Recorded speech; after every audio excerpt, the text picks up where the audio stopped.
चलो बोलना। बहुत इम्पोर्टेंट टॉपिक आज जो मेरे को लेना था मंडे को, लेकिन आपने लेने नहीं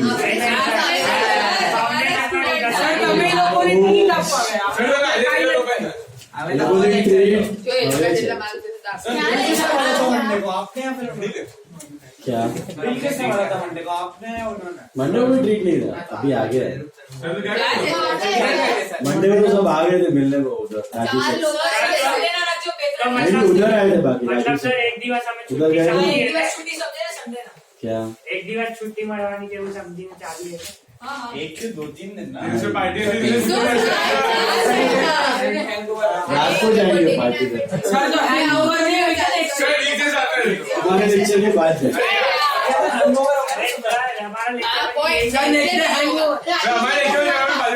साइड से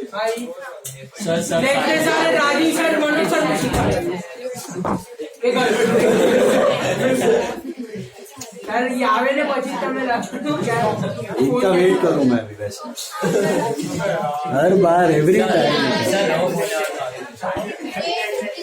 कर लिया इसको बहुत 6 महीना चले सब चेंज कर पूरा रिफर्बिश कर। चलो new topic goodwill, valuation of goodwill. Okay, valuation of goodwill. Listen carefully. हमने इंट्रो टू पार्टनरशिप कंप्लीट किया राइट। इसका होमवर्क डिस्कस किया। So goodwill, now listen, valuation of goodwill, pay attention. What is goodwill? Reputation of a business expressed in terms of money. That so it is definition. How do you calculate goodwill? Based on profit. Simple सा फंडा है, जितना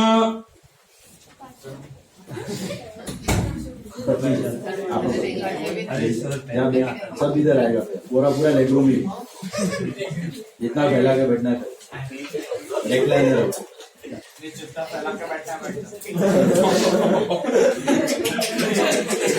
Now, listen. Goodwill is name or reputation of a business expressed in terms of money. But how do you calculate goodwill of any business? It is based on profit. Simple सा फंडा है, जिसका ज्यादा profits उसका ज्यादा goodwill. ये हमने 12th में भी देखा हुआ है, एडमिशन रिटायरमेंट डेथ के वक्त मैंने बताया था। ओके, अभी गुडविल में हमने एक मेथड सीखा था, एवरेज प्रॉफिट मेथड। कौन सा मेथड सीखा था? Average profit. तो हम लोग अज्यूम करते हैं कि जो प्रॉफिट है वही गुडविल है। तब हमारा बिजनेस ही प्रॉफिट मेकिंग है, बाकी सारे लॉस मेकिंग, बाकी सब लॉस मेकिंग या ब्रेक इवन पे चल रहे हैं। हम जो कमा रहे हैं वो हमारे नाम की वजह से कमा रहे हैं, तो वही हमारी गुडविल होगी। बराबर है। अभी प्रैक्टिकली गुडविल प्रॉफिट्स को छोड़ के, अभी ये जो स्टार्टअप्स आने लगे हैं बहुत सारे, इनमें लॉस मेकिंग स्टार्टअप्स होते हैं स्टार्टिंग में सारे। तो ये लोग क्या करते हैं कि लॉस मेकिंग है तो गुडविल तो होगी नहीं, और गुडविल नहीं होगी तो वैल्यूएशन बढ़ेगी नहीं बिजनेस की। तो ये लोग वैल्यू करने जाते हैं गुडविल को सेल्स के बेसिस पे। ये नया पैरामीटर डेवलप हो चुका है कि goodwill is valued also on the basis of sales या टर्नओवर। तो टर्नओवर आपका अगर बढ़ रहा है ईयर ऑन ईयर, इसका मतलब आपकी गुडविल बढ़ रही है। But that is not a correct method as per many analysts also. ये करेक्ट मेथड नहीं है valuing of goodwill, because startups देखा गया कि 10 में से 8-9 तो फेलियर ही हो जाते हैं, फेल हो जाते हैं। तो अननेसेसरली ज्यादा वैल्यूएशन देके ज्यादा भाव पे खरीद के कोई सेंस बनता नहीं है। The real metric of valuing goodwill is profit. Real metric of valuing goodwill is profit. Profit के बेसिस पे करोगे तो ही रियलिटी है। जो प्रॉफिट मेकिंग बिजनेस है वो आपका रिफ्लेक्ट हो रहा है कि कस्टमर्स आ रहे हैं, रिपीट कस्टमर्स आ रहे हैं। ये तो क्या है, स्टार्टअप में आप डिस्काउंट दे रहे हो, एक बार कस्टमर्स आ गए, सेल्स एनहांस हो रहे हैं, फिर और डिस्काउंट दे रहे हो तो और सेल्स एनहांस हो रहे हैं। रिपीटेशन कस्टमर का हो रहा है कि नहीं, कस्टमर लॉयल्टी है कि नहीं, ब्रांड लॉयल्टी है कि नहीं, वो सब कोई गारंटी देता नहीं है। तो best presentation, best metric of calculating the goodwill is profit. Keep that in mind. अभी हमने उसमें से एक मेथड सीखा है 12th स्टैंडर्ड में, which is called as average profit method. Average profit में हम लोग क्या अज्यूम करते हैं कि भाई हमारा ही बिजनेस प्रॉफिट कर रहा है, बाकी सारे बिजनेस लॉस कर रही है या ब्रेक इवन कर रहे हैं। तो हमारे जो बिजनेस के नाम और रेपुटेशन हमने डेवलप की है उसकी वजह से प्रॉफिट हो रहा है, वही हमारी गुडविल है, बराबर। बट प्रैक्टिकली ये चीज इतनी वायबल नहीं होती कि ये प्रैक्टिकल असम्पशन नहीं है ना, ऑब्वियस सी चीज है। अगर एक लाइन में 4-5 बिजनेसेस हैं तो let's say there is business A, there is business B, there is business C and this is our business let's say, तो सारे बिजनेसेस कुछ ना कुछ तो प्रॉफिट्स कर ही रहे हैं। हमारा बिजनेस कुछ और एक्स्ट्रा प्रॉफिट कर रहा है ड्यू टू नेम और reputation, that is called a super profit. बताया था मैंने याद है एडमिशन के ऑब्जेक्टिव्स के बाद। So that is the better way of calculation of goodwill. Super profit method. इसको क्या बोलते हैं? Super profit method. What is super profit method? हर एक बिजनेस कुछ ना कुछ कमा रहा है, हमारा बिजनेस कुछ एक्स्ट्रा कमा रहा है। वो क्यों एक्स्ट्रा कमा रहा है? Customer satisfaction, customer service, after sales service, long reputation, quality of goods. Okay, वो सब दिखते नहीं है, वो सब इंटेंजिबल आइटम्स हैं, उनके वजह से हमारा बिजनेस एक्स्ट्रा कमा रहा है, तो वही हमारा हो गया गुड, वही हमारा हो गया गुड। बात समझ में आई? Super profit is a better method of calculation of goodwill. Okay, अभी गुडविल कैलकुलेट कब किया जाता है? गुडविल कैलकुलेट कब किया जाता है? तो अकाउंटिंग स्टैंडर्ड 4 जो कि अभी 26 हो गया, 26 में मर्ज कर दिया उसको, गुडविल के पार्ट को। AS 26 क्या बोलता है? इंटेंजिबल एसेट्स वाला बोलता है कि गुडविल को तभी वैल्यू करना चाहिए बिजनेस में जब उसके लिए मॉनिटरी कंसिडरेशन दिया जाए। मॉनिटरी कंसिडरेशन मतलब कोई आपको पैसे देके आपकी गुडविल खरीद रहा है या फिर आप किसी को पैसे देके उसकी गुडविल खरीद रहे हो, तभी ही गुडविल की वैल्यू होनी चाहिए। अदरवाइज चालू चलते बिजनेस में आप अपनी गुडविल बना के ऐसे ही रेस करके बैलेंस शीट में दिखा रहे हो, वो पॉसिबल नहीं है, वो कभी नहीं होना चाहिए। सेल्फ जनरेटेड गुडविल कभी नहीं होना चाहिए, वो फेक चीज है, वो वेग चीज है, वो रियलिटी नहीं है। लेट से आपका मेरा बिजनेस चल रहा है, अभी मैंने अपना बिजनेस कैलकुलेट किया, मैंने अपना प्रॉफिट कैलकुलेट किया, हाँ ठीक है, माई गुडविल इज 10 लाख रुपीज, मैंने डाल दिया एसेट में, मेरे बैलेंस शीट में गुडविल दिखा दी 10 लाख, ना कोई खरीद रहा है ना मैं अपने बिजनेस को बेच रहा हूं, तो ऐसे है वही मैंने दिखा दिया goodwill 10 lakh rupees in my balance sheet, asset दिखा दिया 10 लाख। अब वो एसेट ऐसे जनरेट हो चुका, उसके सामने कुछ कैश तो आया नहीं है, ना मैंने कैश दिया नहीं है, तो वो खोखला एसेट हो गया। मैं ऐसे इन्फ्लेट करके बता रहा हूं कि मेरे बैलेंस शीट में एक नया एसेट आ गया गुडविल, और सामने कैपिटल बढ़ा दिया, अनरियलाइज प्रॉफिट्स, अभी तक किसी ने पैसा दिया नहीं है, लिया नहीं है, ऐसे ही मैंने अपने बैलेंस शीट को ग्लॉसी करके बता दिया, तो दैट डजंट मेक सेंस। इसलिए जो आप एडमिशन रिटायरमेंट में थर्ड केस करते हो ना, गुडविल रेस्ड, वो रियलिटी में पॉसिबल नहीं है, वो हो ही नहीं सकता है। Self generated goodwill is not possible. Is it clear? तो अपने आप से बैठे बैठे अपने बिजनेस की गुडविल ऐसे ही बता देना is not a correct thing. वो कभी स्टैंडर्ड्स भी एक्सेप्ट नहीं करता, अकाउंटिंग प्रोसेस भी एक्सेप्ट नहीं करता है, कंपनीज को तो अलाउड भी नहीं है। तो वो आप सेल्फ जनरेटेड गुडविल बना नहीं सकते, अपने आप जनरेट करके गुडविल दिखा नहीं सकते। गुडविल कब दिखा सकते हो? जब कोई आपको उसके पैसे दे या आप किसी को उसके पैसे दो। वो कब पॉसिबल होता है? 5 सिचुएशंस में पॉसिबल होता है। ओके, 4 सिचुएशंस में पैसे दिए जाते हैं, 5वीं situation is an exception. What is that? I will tell you. Admission of a partner, यहां पे नया पार्टनर आ रहा है तो आप उससे गुडविल का पैसा लोगे, क्योंकि वो एडमिट हो रहा है, उसको बैठे बैठे खाने मिल रहा है प्रॉफिट्स, तो उससे आप गुडविल का पैसा लोगे तब, क्योंकि वो मॉनिटरी कंसिडरेशन देता है गुडविल का। इसलिए case 1 case 2 is possible, cash to goodwill, goodwill to partner, लेकिन थर्ड और फोर्थ केस पॉसिबल नहीं। Self generated goodwill is not allowed. So admission of a partner, नया पार्टनर आ रहा है तो हम उससे गुडविल का पैसा ले रहे हैं, अपनी गुडविल बेच के उससे पैसा ले रहे हैं। रिटायरमेंट ऑफ अ पार्टनर, वो जा रहा है, हम उसको गुडविल का पैसा ले रहे हैं, तब होता है। डेथ ऑफ अ पार्टनर, वो जा रहा है, हम उसको गुडविल का पैसा दे रहे हैं, तब होती है गुडविल वैल्यू। एक्विजिशन या मर्जर, जब एक बिजनेस दूसरे बिजनेस को टेक ओवर या खरीदता है। अच्छी जगह मैं एग्जांपल देते रहता हूं आपको कि बैलेंस शीट उसकी है समझो 10 करोड़ की, लेकिन अपना बिजनेस 10 करोड़ में बेचेगा नहीं, 10 का 12, 13, 14 करोड़ चार्ज करेगा। By that extra for good, तो खरीदना होता है। मर्जर, एक्विजिशन या परचेज ऑफ अमालगमेशन भी बोलते हैं उसको। तो जब कोई बिजनेस एक दूसरे को खरीदते हैं तभी गुडविल वैल्यू की जाती है। ओके, ये जो शार्क टैंक इंडिया में बेचा जाता है equity, 2% equity, 3% equity, what is that? They are selling their part of the business, so that time they are calculating goodwill, और वो बोलता है कि आपके टर्नओवर इतने, उसके इतना गुना मैं आपको पैसा देने को रेडी हूं। तो बिजनेस जब खरीदा जाता है या बेचा, या बिजनेस का स्टेक खरीदा जाता है, बेचा जाता है, तब गुडविल वैल्यू दी जाती है। Okay, and the last one, 4 मैंने बोले, कौन से बोले? एडमिशन, रिटायरमेंट, डेथ, एक्विजिशन और merger, and fifth one is share of profit. जब भी आपका internally profit sharing ratio change होता है, पार्टनर्स के बीच में इंटरनली पीएसआर चेंज होता है, तब भी गुडविल वैल्यू की जाती है। वो क्यों की जाती है, किस लिए की जाती है, सब बताऊंगा, बाद में पता चलेगा। 4 सिचुएशन तो यही है कि मॉनिटरी कंसिडरेशन होना चाहिए। ओके, अदरवाइज गुडविल कैलकुलेट नहीं हो सकती। कंपनीज में तो 5वां सिनेरियो पॉसिबल ही नहीं है पीएसआर वाला। तो कंपनी में तो मर्जर और एक्विजिशन होगा, कोई खरीदने आएगा स्टेक या अपना स्टेक बेच रहे हो, तभी ही गुडविल वैल्यू कर सकते हो, अदरवाइज नहीं कर सकते। बात समझ में आई?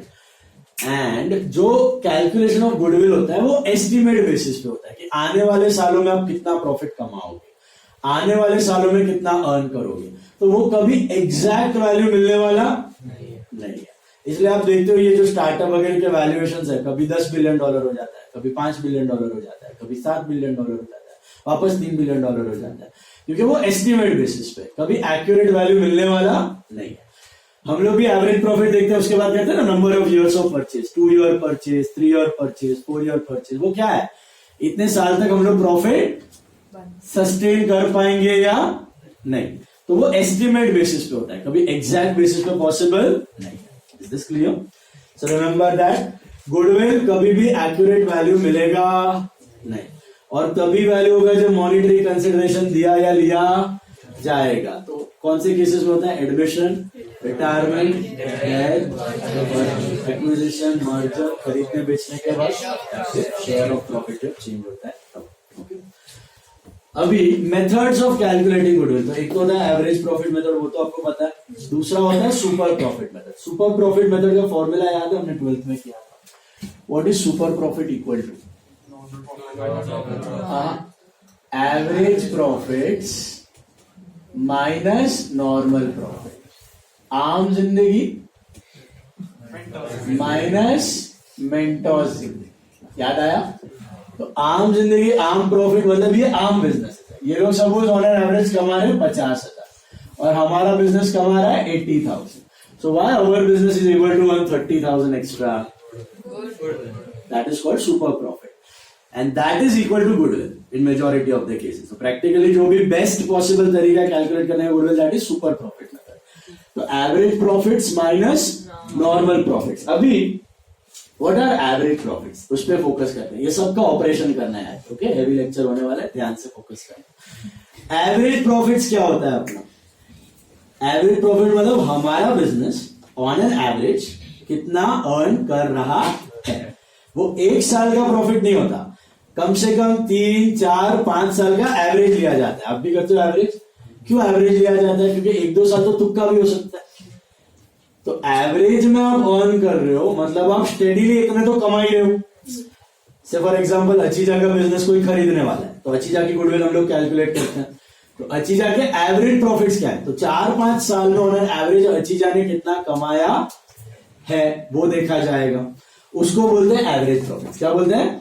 Average profit minus normal profit. Normal मतलब बाकी बिजनेसेस ऑन एन एवरेज कितना कमा रहे हैं, उसके जैसे जो रेस्टोरेंट बिजनेस है, उसके साइज के जो बिजनेस है, वो कितना कमा रहे हैं ऑन एन एवरेज, वो होता है नॉर्मल प्रॉफिट। तो इन आवर सिचुएशन हम लोग अज्यूम करते हैं कि लोग ऑन एन एवरेज 50 कमा रहे हैं, हम 80 कमा रहे हैं। तो बहुत सिंपल सा कैलकुलेशन है, 80 - 50, 30,000 में सुपर प्रॉफिट, बराबर है। बट प्रैक्टिकली ऐसा पॉसिबल है कि हर एक बिजनेस ऑन एन एवरेज 50 कमा रहा हो? नहीं हो सकता है, नहीं। सबके प्रॉफिट अलग होंगे, सबकी साइज ऑफ एक्टिविटी अलग होती है, लेवल ऑफ एक्टिविटी अलग होती है। तो इसके लिए नॉर्मल प्रॉफिट का एक फॉर्मूला दिया गया है। It is nothing but capital employed into NRR upon 100। याद है ये NRR क्या होता है? NRR is normal rate of return. NRR is normal rate of return. Normal rate of return हम लोग कैलकुलेट करना चाहते हैं पहले। What is this normal rate of return? Understand this. मैं बिजनेस ए के पास जाऊंगा, इससे पूछूंगा आपने कितना कैपिटल इन्वेस्ट किया, वो बोलेगा 10 लाख रुपए, और मैं पूछूंगा उसमें आप कितना प्रॉफिट कमा रहे हो, बोलेगा अप्रॉक्स 1 लाख रुपीज कमा रहा हूं। कितना कमा रहा हूं? 1 लाख। दूसरे बिजनेस के पास जाऊंगा, बिजनेस बी, मैं उससे पूछूंगा आपने कितना कैपिटल लगाया, उसने बोला 15 लाख। मैं पूछूंगा आप उसमें कितना कमा रहे हो, बोलेगा अराउंड 1.5 लाख कमा रहा हूं, अराउंड 1.5 लाख। तीसरा बिजनेस के पास जाऊंगा, सी, अब पूछूंगा आपने कितना कैपिटल लगाया, बोलेगा 20 लाख रुपए कैपिटल लगाया। कितना लगाया? 20 लाख। पूछूंगा आप कितना कमा रहे हो, बोलेगा अप्रोक्सीमेटली 3 लाख कमा रहा हूं, अप्रोक्सीमेटली 3 लाख कमा रहा हूं। तो मैं फिर देखूंगा कि भैया ये 10 लाख पे लाख कमा रहा है, तो अप्रोक्स कितना हुआ? 10% हुआ। ये 15 लाख पे 1.5 लाख कमा रहा है, अप्रोक्स कितना हुआ? 10%। ये 20 लाख पे 3 लाख कमा रहा है, अप्रोक्स कितना हुआ? 15%। ऐसे 6-7 और बिजनेस से डेटा मिल जाएगा आपको मार्केट्स के। तो इससे एक रेट आपको पता चल जाएगा कि 10, 12, 13, 14, 15% का एवरेज लोग कमा रहे हैं, मेजोरिटी अराउंड 12% कमा रहे हैं। तो मेरा NRR is approximately 12%। NRR is 12%, मतलब ये सबका एवरेज निकाला है कि कोई 10 कमा रहा है, कोई 15 कमा रहा है, कोई 14%, कोई 13, कोई 12, कोई 11, कोई 11.5। तो एक एवरेज रेट का रिटर्न मेरे को आइडिया आ गया कि ये लाइन में अगर मैं घुसता हूं, ये लाइन में अगर मैं बिजनेस करने जाता हूं, तो मेरे को ऑन एन एवरेज कितना मिलेगा रिटर्न? 12%। 12% छूटेगा मेरा। Not a bad return but not so good also in business. 12% return छूटने वाला है, क्योंकि एफडी आपको 6-7% दे रहा है और बॉन्ड्स आपको 7-8% दे रहे हैं ना, आपको रियल एस्टेट 10% दे रहा है, गोल्ड 10% दे रहा है, तो ये 12% रिटर्न दे रहा है बिजनेस। आपको समझ में आ रहा है? तो इसको क्या बोलते हैं? NRR, normal rate of return. ये आपको मार्केट के स्टडी से मिल जाता है। ठीक है, बात समझ में आई? NRR का भी स्प्लिट अप होता है। NRR के अंदर 2 कंपोनेंट्स होते हैं, एक होता है risk free rate, risk free rate plus risk premium, risk free rate plus risk premium. Risk free rate का मतलब गवर्नमेंट बॉन्ड का रेट, कि आप चुपचाप सेफ जगह पे पैसे डाल दो, जहीं पे कहां पे डूबने वाले नहीं है वहां पे डाल के रख दो, that is called risk free rate. कुछ काम मत करो, ऐसे ही बैठे बैठे आपको पैसे आ जाएंगे। तो गवर्नमेंट बॉन्ड का रेट समझो चल रहा है 8%, तो that is called as risk free rate. इसमें आपको कोई रिस्क लेने की जरूरत नहीं है। बट जाहिर सी बात है, अगर आप वो पैसे बिजनेस में डाल रहे हो, तो क्या 8% एक्सपेक्ट करोगे कि ज्यादा एक्सपेक्ट करोगे? क्यों ज्यादा करोगे? क्योंकि आप रिस्क ले रहे हो बिजनेस में, you are taking some risks, you are taking into new venture, new debtors, new possibilities, काम कर रहे हो, दिमाग लगा रहे हो, एक्सपैंड करने की ट्राई कर रहे हो, तो रिटर्न भी आप ज्यादा ही एक्सपेक्ट करोगे। उसको बोलते हैं रिस्क प्रीमियम, उसको बोलते हैं risk premium. And depending on the line of business, risk premium changes. Depending on the line of business, risk premium, कुछ बहुत सेफ बिजनेस होते हैं उसमें रिस्क प्रीमियम कम होता है, जैसे कि फार्मास्यूटिकल्स हो गए, एकदम सेफ है, कभी डब्बा होने वाला नहीं है। रेस्टोरेंट्स हो, कभी डब्बा होने वाला नहीं है, खाने पीने का है, ग्रोसरी स्टोर है, कभी डब्बा होने वाला नहीं है। तो इसमें रिस्क प्रीमियम भी क्या होगा? कम, क्योंकि ये पैसा डूबने का चांस नहीं है। कोई थोड़े थोड़े रिस्की बिजनेस होते जाते हैं, जैसे कि आपके हो गए समझो फर्नीचर के बिजनेस हो गए, फैशन इंडस्ट्री हो गया, स्पेशल लाइन ऑफ बिजनेस आप फैशन में करने जा रहे हो, तो वहां पे क्या हो रहा है, आपका स्पेशल आइसक्रीम का धंधा हो गया, कोई पर्टिकुलर फ्लेवर्स का या पर्टिकुलर डेजर्ट का लाइन ओपन कर रहे हो, जो नया है, चल जाएगा तो फूट जाएगा, नहीं चलेगा तो डब्बा भी हो सकता है, तो रिस्क उसमें ज्यादा होता है, तो उसके हिसाब से प्रीमियम भी ज्यादा हो जाता है। तो जिस बिजनेस में रिस्क ज्यादा होता है उसमें आपकी रिटर्न की एक्सपेक्टेशंस भी क्या हो जाती है? ऑटोमेटिकली ज्यादा हो जाती है। जिसमें रिस्क कम होता है उसमें रिटर्न की एक्सपेक्टेशंस भी ऑटोमेटिकली कम हो जाती है। बात समझ में आ रही है? तो लाइन ऑफ बिजनेस के ऊपर डिपेंड करता है risk premium, line of business के ऊपर डिपेंड करता है रिस्क प्रीमियम। तो ये डेटा आपको ढूंढने की जरूरत नहीं है, ये भी मार्केट में अवेलेबल होता है, कितना वॉलेटिलिटी है, कितना रिस्क है, उसके हिसाब से कभी 4% प्रीमियम, कभी 5, 6, 8, 9, 10% प्रीमियम, 20% प्रीमियम तक भी जा सकता है ये चीज। तो in our case it might be around 4%, it might be around 4%, क्योंकि रिस्क फ्री रिटर्न चल रहा है 8% और रिस्क प्रीमियम हुआ 4, इसके हिसाब से एनआरआर कितना मिला? 12%। तो NRR is a combination of 2 things. What are they? Risk free rate and risk premium. What is risk free? बिना कोई रिस्क है, इतना तो आ ही जाएगा। And what is risk premium? Depending on the level of business. ये भी आपको कैलकुलेट करने की जरूरत है, will be provided in the problem. कैसे ढूंढा जाता है ये मैंने आपको बता दिया, डिपेंड्स ऑन द बिजनेस। उसका जो स्टैंडर्ड डिविएशन करते हो, अभी वेरिएंस वगैरह किया, उसमें आप देखते हो ना कितना वेरिएंट हो रहा है, मीन से कितना वेरिएंस हो रहा है, वॉलेटिलिटी कितनी ज्यादा है, तो वो रिस्क का एक बैरोमीटर होता है। जितना वॉलेटिलिटी ज्यादा होता है उतना रिस्क ज्यादा होता है, उसके हिसाब से प्रीमियम डिसाइड होता है। Is this clear? That's what you use, that's a technique. Risk free तो मतलब वो हर एक बिजनेस के लाइन में इंक्लूडेड है, क्योंकि अगर वो नहीं हुआ तो सेंस ही नहीं बनता है बिजनेस करने का। अगर मेरे को 8% रिटर्न नहीं आ रहा है तो मैं बिजनेस क्यों ही करूं? उतना तो चाहिए मेरे को मिनिमम, उसके ऊपर मैं प्रीमियम डालूंगा ना कि कितना वॉलेटाइल है ये रिटर्न। तो गवर्नमेंट बॉन्ड, हाँ, बॉन्ड्स का बैरोमीटर होता है, गवर्नमेंट बॉन्ड्स का, क्योंकि वो सबसे रिस्क फ्री गिना जाता है। तो गवर्नमेंट ऑफ इंडिया बॉन्ड्स होते हैं ना 10 ईयर 20 ईयर वाले, 7-8% देते हैं, तो that is considered barometer for all the business, मतलब उस पर कोई रिस्क होने वाला। एफडी रेट बोलेगा गवर्नमेंट, एफडी से थोड़ा ज्यादा रहता है बॉन्ड्स, रिस्क फ्री रहता है। सर 8% नीचे में गए हो अगर आप बॉन्ड ना ना हाँ तो करके मतलब ही नहीं है, क्यों करेगा बिजनेस? एक्ट के नीचे जा रहा है तो what sense does it make of doing the? अभी आप बहुत ही पैशनेट हो, आपको लग रहा है कुछ फटेगा आगे जाके, फेसबुक जैसा बन जाएगा तो करो, वरना सेंस नहीं बनता है ना। तो एज अ बिजनेसमैन में देखेगा, अगर मेरे को बिजनेस में 8-9% से भी कम मिल रहा है और कम ही मिलने वाला है, बढ़ेगा ही नहीं, उसके आजू बाजू घूमता रहेगा, does it make sense of doing the? Sense ही नहीं। What about in the case of cyclical businesses? 4 साल गुडविल रहेगा बुक्स में, 4 साल गुडविल नहीं रहेगा बुक्स में। नहीं, उसके लिए फिर 8 साल का प्रॉफिट लो, पूरी साइकिल खत्म होने तक लो। तो अगर आपका बिजनेस बहुत फ्लक्चुएटिंग है तो जब तक आपको पूरा रेंज नहीं मिल जाता है प्रॉफिट का, उतने टाइम तक करते रहो। खाली बुल मार्केट का गुडविल लेके सेंस नहीं बनता, खाली बेयर मार्केट का भी नहीं बनता, उसमें वो ठप्पा हो जाएगा, इसमें वो ऊपर रहेगा। मेटल्स वाले बिजनेस ऐसे ही होते हैं, 3-4 साल के बाद साइकिल चेंज हो जाती है, बढ़ती है फिर घटती है, फिर बढ़ती है फिर घटती है। तो उसका पूरा रेंज ऑफ एक्टिविटी, पूरा 8-10 साल का रेंज लो, उसके बाद एवरेज प्रॉफिट निकालो, फिर जाओगे। ये तो आरओसी ही हो गया। आरओसी का मतलब, हाँ ये आरओसी है, return on capital, return on capital average, बराबर। आरओसी कितना छूट रहा है बिजनेस का, वही आपका एनआरआर है ऑन एन एवरेज। तो यहां तक का समझ में आ रहा है क्या सीन है? What are average profits? Average profits मतलब हमारा बिजनेस ऑन एन एवरेज कितना कमा रहा है। What is normal rate of return? What is normal capital? Normal capital का फॉर्मूला है capital employed into NRR upon 100। NRR क्या? Normal rate of return. आम बिजनेसेस कितना कमा रहे, ऑब्वियसली रिस्क फ्री से तो ज्यादा ही कमा रहे, तो ही सेंस बनता है। और प्रीमियम आपको डिपेंड्स ऑन द बिजनेस, कभी ज्यादा कभी कम। अभी हम फोकस करते हैं इधर एवरेज प्रॉफिट पे। एवरेज प्रॉफिट मतलब हमारा बिजनेस कितना कमा रहा है, ठीक है। अब ये average profit actually average profit नहीं है, इनको बोला जाता है एफएमपी। क्या बोला जाता है? एफएमपी। एफएमपी का फुल फॉर्म होता है फ्यूचर मेंटेनेबल प्रॉफिट्स। क्या बोलते हैं उसको? Future maintainable profits. Future maintainable profit के पीछे मीनिंग होता है कि एवरेज प्रॉफिट तो है, समझो पिछले 5